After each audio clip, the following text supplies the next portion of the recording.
بسم اللہ الرحمن الرحیم۔ سورہ ملک کی فضیلت۔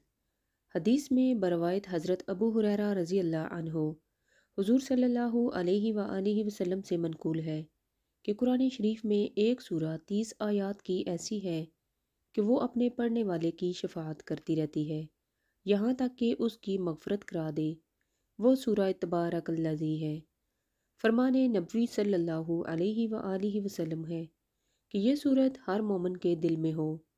حدیث میں ہے کہ جس نے سورہ ملک اور سجدہ کو مغرب و عشاء کے درمیان پڑھا گویا اس نے لیلۃ القدر میں قیام کیا۔